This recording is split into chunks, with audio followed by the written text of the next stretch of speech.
Hey, it's Erin, and I wanted to talk a little bit about what is going on globally right now with a lot of people suddenly, stuck at home in isolation and quarantine, and just sort of the frustration of that and the challenges, but also the power of taking time to pause and kind of isolate and be in solitude for a while. And not specifically about the quarantine, but many times in my life I've had periods of 2, 3, 6 months where I could do nothing other than get some groceries, and oftentimes would have to just have them delivered. I've had periods with both recovering from physical issues as well as addictions, both illnesses and oftentimes combinations of illness and addiction, starting, as early as my teen years, and even in elementary school having issues where I would have to be home from school for a month or two at a time.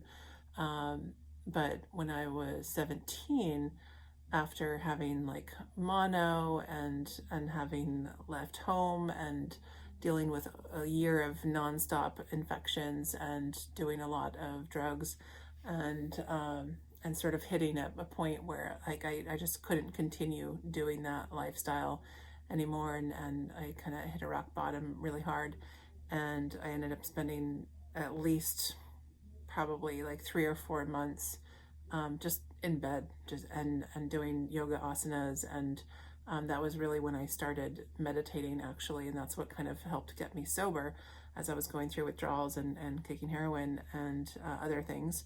And so I've had many periods like this since, where I've just gone into complete isolation mode. Even this past year, a year ago, right now, I was just coming out of a period of about 5 or 6 months. Around this time last year, I left LA and spent, at least 5 months here in Fairfield, Iowa, just meditating. I was staying out in Vedic City and literally doing nothing other than meditate, cook good food, and I'd go out to get groceries, and that was it. I wasn't socializing, and I would often have food delivered, or I'd go to campus to eat sometimes. But I really was just in kind of a recovery mode, and which was really frightening because I wasn't working. I wasn't having income. I stopped working after several months of dealing with really intense grief and post-traumatic stress disorder, after a friend's suicide. And I'd had a lot of sort of spiritual guidance during that time, just to trust that what was happening was going to be for my good in the end. At the time, I was just in so much pain, I couldn't really see that, but I also was just getting a lot of sort of inner guidance and outer guidance, just to surrender to the process and to ask for help, and to not worry about the fact that I wasn't going to have income for months on end. And I was going to leave the job that I loved in Los Angeles, uh, and just go essentially do nothing other than rest and recover and heal for months. And what was that going to look like? How was I going to eat? I was calculating, like, okay, if I can order like these bags of oatmeal and millet flour and rice and mung beans and get a little bit of spices, and I can spend like 10, 15 bucks on some vegetables every week or something to go in with those dishes. So I mean, it was really like, I mean, it was down to pennies, like the difference of what I could spend and what I couldn't, and what I could do and what I could not. uh, so it wasn't like this cushy thing. I'd had income the previous months, and so I had a little bit of you know reserve, but not much. And I had, just, I mean, it was what I had to do, and I had no other choice at that time. And It's a lot of people are kind of in that position now of just having no choice but to surrender to the fact that we all globally have to stay inside. And this is, I mean, for me, it was a huge disruption in my life. It was a huge shock. I know I've been talking about it, and I almost feel like what I've been going through the past couple years has kind of prepared me really well for what is happening right now. But I know that it was very shocking, and I'm sure that a lot of people right now are experiencing that shock and fear and depression and anxiety, and just worrying about what's going to happen, and in the near and distant future. But I also want to talk about what the value of these periods where I've had to just be really inward and have stopped working, or and again, this has happened many times, starting when I was a teenager. I experienced it before I came to college. I experienced it after college. I experienced it after my TM teacher training course.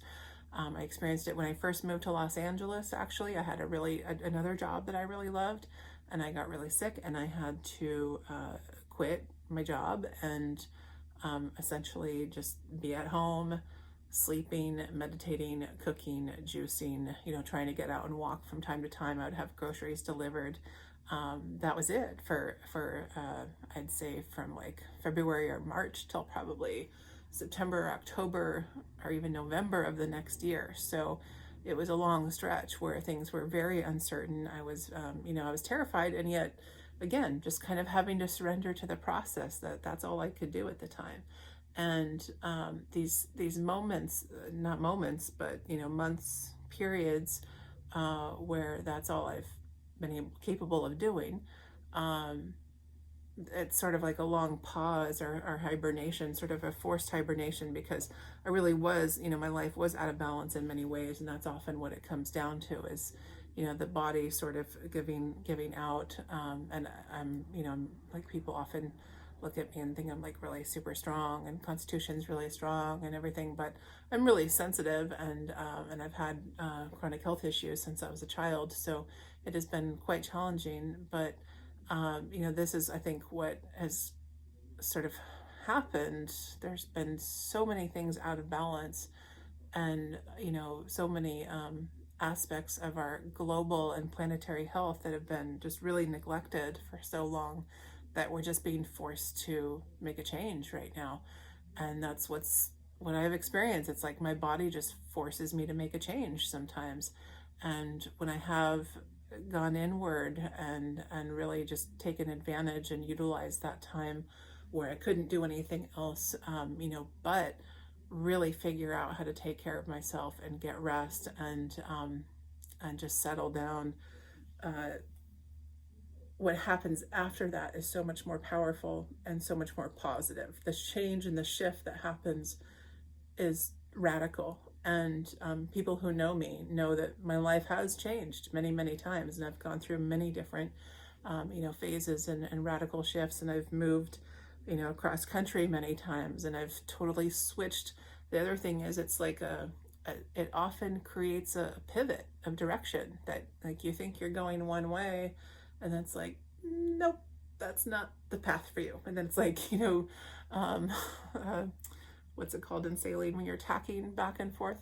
It's just it can be a quick shift, and change is really scary for a lot of people, and yet change is also the one thing that is just guaranteed in the relative.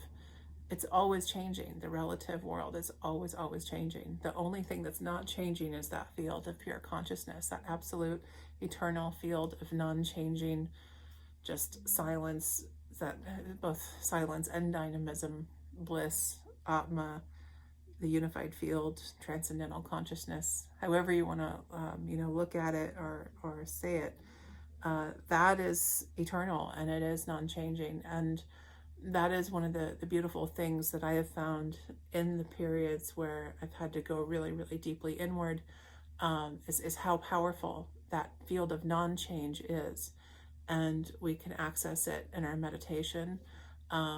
and then the more you are practicing meditation on a regular basis, the more that field of non-change gets stabilized in your day-to-day activity when everything else is changing drastically. And right now, the world is going to go through major changes, and I mean, hopefully for the better. Like, I think that this is a real wake-up call for a lot of people. And in my experiences, I've had many experiences that I would consider to be spiritual awakenings, like drastic shifts.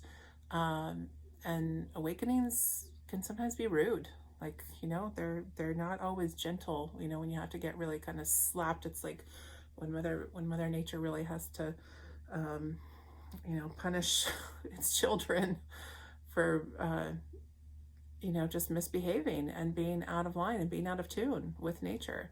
And I feel like this is I've never seen anything like this in my lifetime. I don't think any of us have, even people that have been on the planet for a long time. I mean, 9/11 was maybe the closest thing to anything in my lifetime.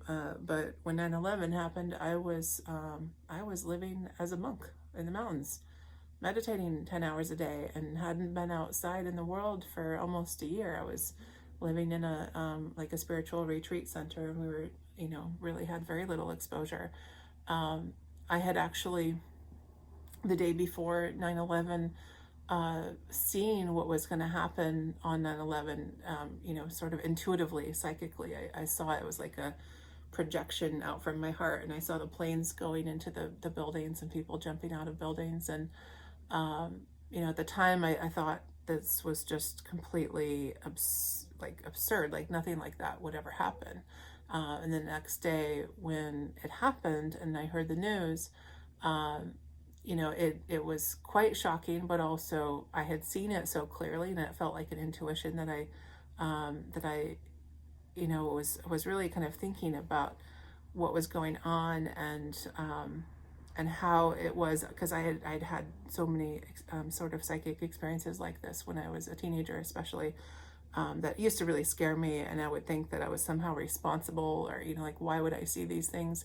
And what it really taught me, and what has continued to be sort of, I guess, I've really learned through many different experiences, is that we are all deeply connected on that level of the unified field, and our consciousness, just as we can know something from the past, present, or future, or it doesn't have to, like, we can know anything about anything, because consciousness is unbounded. There's no boundaries of time, space, location.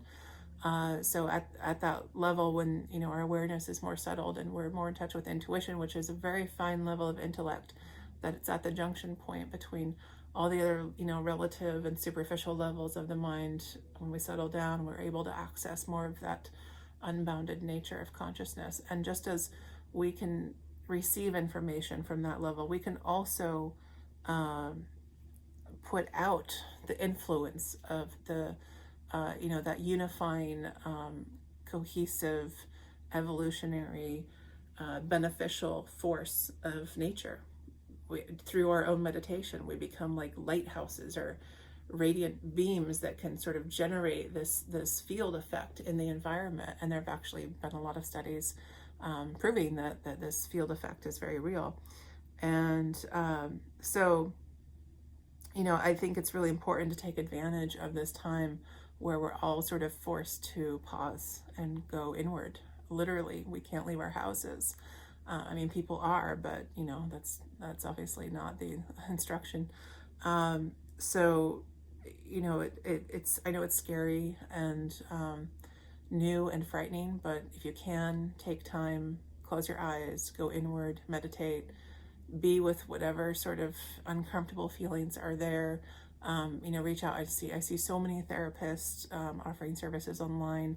I know that there are a lot of group meditations being organized online, and virtual group meditations, and recommended times to sync up. If you have any questions about any of the times or ways to do that, there are other good resources coming soon in that area. I'm here if you want to talk, or if you have learned transcendental meditation from me at any point. I'm happy to talk with you and just touch base. And I also am doing other remote sessions. So not TM related, but other stuff. So drop me a line.